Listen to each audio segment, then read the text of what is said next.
Welcome to this explainer. If you've ever looked at trigonometry and just saw this massive, intimidating wall of arbitrary formulas and, frankly, random Greek letters, yeah, you are definitely not alone.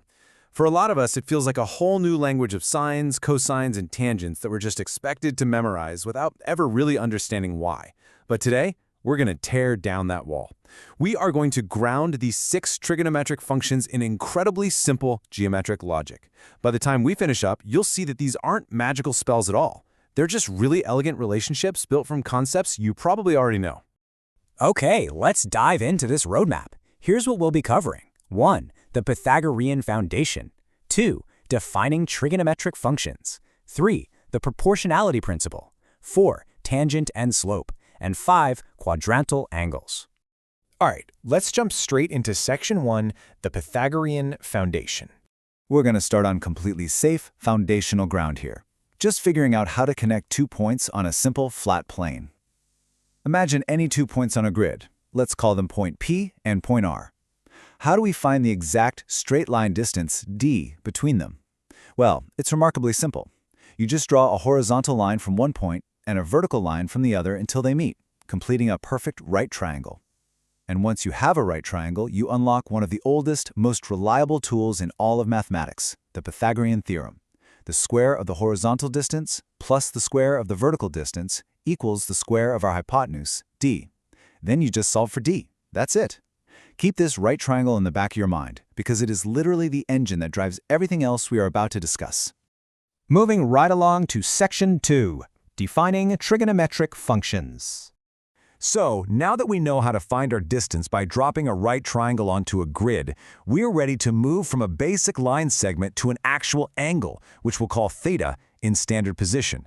And guys, this reveals the big secret of trigonometry.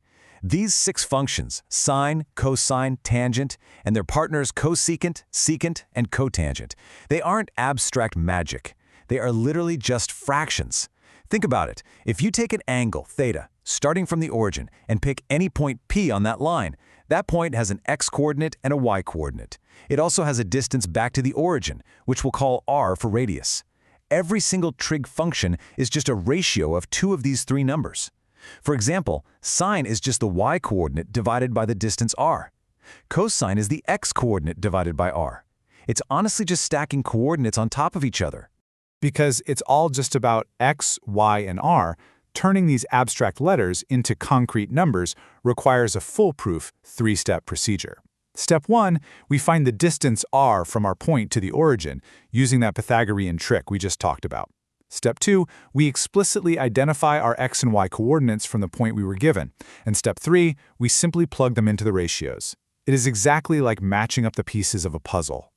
Let's look at example 1 to see this in action. The terminal side of an angle passes through the point 12, 5. So our x is 12 and our y is 5.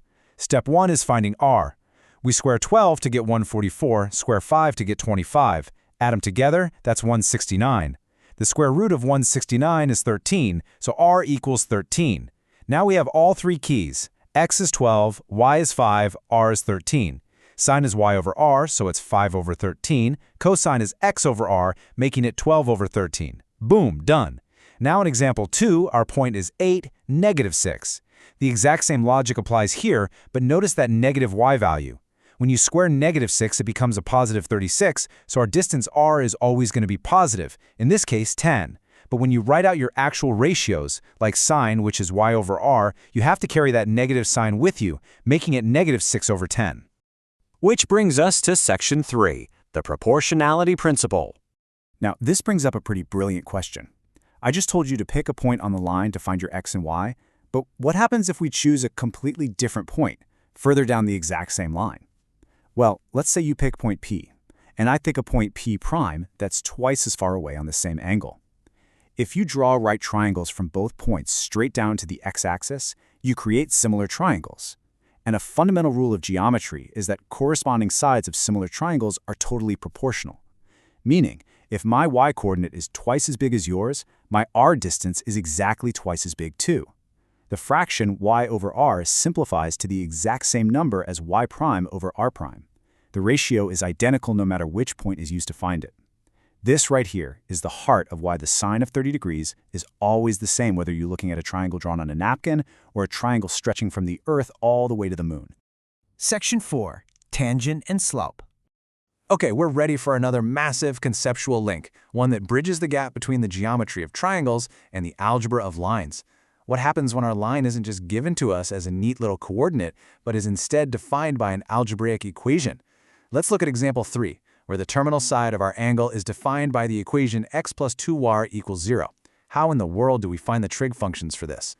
Well, let's break it down. We can simply rearrange this algebraic equation to solve for y. If we subtract x from both sides and divide by 2, the equation x plus 2y equals 0 transforms right into y equals negative 1/2 x. Now recall your basic algebra. When an equation is in this classic y equals mx plus b format, the coefficient m sitting right in front of the x gives you the slope of the line. So right here, our slope is negative 1/2. And this brilliantly illustrates a truly profound piece of mathematical wisdom. Think about what slope actually is. It's rise over run, right? The change in y over the change in x. Now, think back to our definition of the tangent function from a few minutes ago. Tangent is the y-coordinate divided by the x-coordinate. Guys, they are exactly the same thing. In general, it is universally true that the slope of a line m is mathematically identical to the tangent of its angle theta. Algebra and geometry aren't distinct subjects here. They are literally two dialects speaking the exact same language. Finally, Section 5. Quadrantal angles. For our final section, we need to pivot and look at the extremes.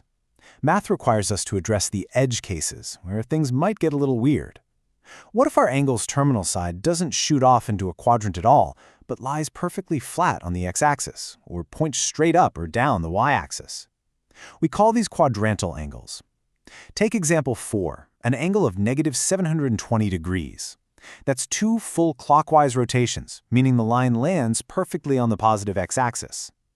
Or consider an angle whose terminal side passes exactly through the point 0, negative 5, putting it directly on the negative y-axis. When dealing with these special axis angles, we actually get to use a fantastic shortcut. Remember the proportionality principle? We can pick any point on the line. So if the line is sitting right on an axis, it's highly convenient to just choose a point exactly 1 unit away from the origin. If it's on the positive y-axis, use the point 0, 1. By doing this, our distance r is simply 1. And putting a 1 in the denominator of a fraction essentially makes the denominator disappear, making our calculations incredibly fast. But there is a catch here. If your point is sitting squarely on an axis, that means either your x-coordinate or your y-coordinate is exactly 0. So this introduces us to a mathematical danger zone. Because x and y appear in the denominators of several trigonometric functions, like tangent, which is y over x, or secant, which is r over x, you might end up trying to divide by 0. And as we know, dividing by 0 completely breaks the rules of math. It creates a fraction that is completely undefined. Therefore, for quadrantal angles, some trigonometric values simply do not exist. They are literally undefined. And just like that, we've rebuilt trigonometry from the ground up. We started with finding the distance between two basic dots, we built a right triangle, turned those sides into simple ratios, proved those ratios stay constant no matter the scale, and finally discovered that the slope of a line is secretly just the tangent of an angle in disguise. You have now peered behind the curtain of the formulas to see the pure geometric logic running underneath. So I'll leave you with this. The next time you look at a simple everyday line graph, what other hidden geometric connections do you think you'll discover hiding right in plain sight? Thank you for exploring with me, and I encourage you to keep questioning those formulas.